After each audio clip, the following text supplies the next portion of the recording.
ಕೆಂಗಣ್ಣಿನಿಂದ ಕೆಕ್ಕರಿಸಿ ನೋಡಿ ನನ್ನನ್ನು ಗೆಲ್ಲಲಾರೆ. ಈಗ ಆ ಶಕ್ತಿ ನಿನ್ನಲ್ಲಿಲ್ಲ. ಪರಮ ಪತಿವ್ರತೆಯನ್ನು ನಿಲ್ಲಿಸಿದ ಮರುಕ್ಷಣವೇ ನಿನ್ನ ಪುಣ್ಯವೆಲ್ಲ ಉರಿದು ಹೋಗಿ ಪಾಪದ ಮೂಟೆ ನಿನ್ನ ಹೆಗಲು ಹೊತ್ತಿದೆ.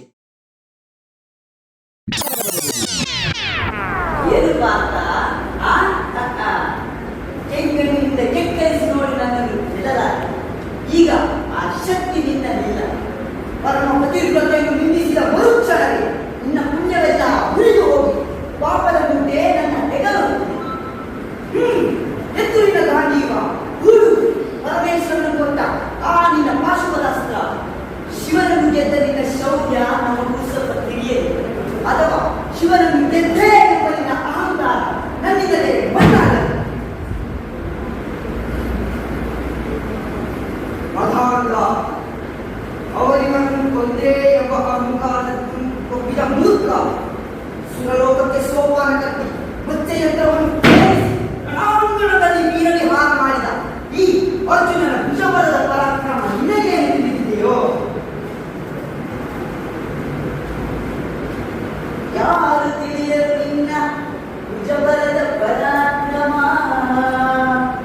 ಸಮರದೋ ಆರ್ಜಿಸಿದ ಆ ನಿನ್ನ ವಿಜಯಗಳ ಮರ್ಮ. ಎಲ್ಲರಿಗೂ ಕಾರಣನು ಶ್ರೀಕೃಷ್ಣ ಪರಮಾತ್ಮ. ಹಗಲಿರುಳು ನೆರಳಂತೆ ತಲೆಗಾಯು ಕಾಪಾಡಿ ಜಯವ ಬಂದಿದ್ದ ಆ ಯದುನಂದನ. ಅವನಿಲ್ಲದೆ ಬಂದ ನೀರು ಋಣಕ್ಕೆ ಸಮಾನ. ಅಸಹಾಯ ಶೂರ ಅಕ್ಷೀಣ ಬಲನೋ ಹೊರನೊಡನೆ ಹೋರಾಡಿ ಪಾಶುಪದವಂ ಒಡೆದವನು. ಆಗ್ರಹಗಳೆದುರಾಗಿ ಅರಿಗಳನ್ನು ನಿಗ್ರಹಿಸೋ ವ್ಯಾಘ್ರನಿಗನೋ ಉಗ್ರ ಪ್ರತಾಪಿ.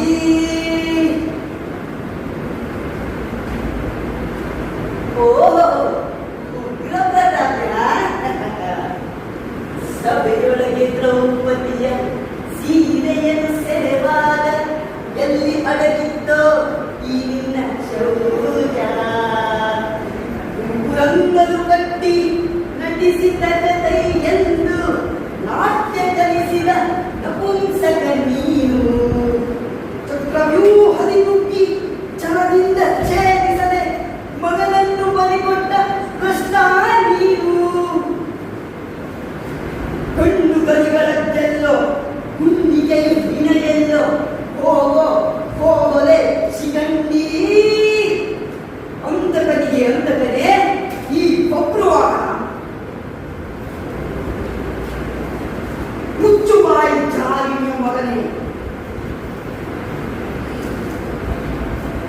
ಹೇ ಪಾರ್ಥ, ನನ್ನ ತಾಯಿ ಜಾರಿಣಿಯೋ ಅಥವಾ ಪತಿವ್ರತೆಯೋ ಎಂಬುದಕ್ಕಾಗಿಯೇ ಈ ಯುದ್ಧ.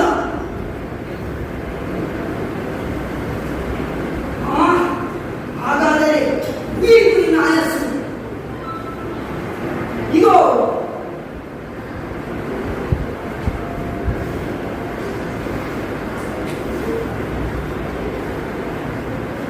ಧನ್ಯವಾದ.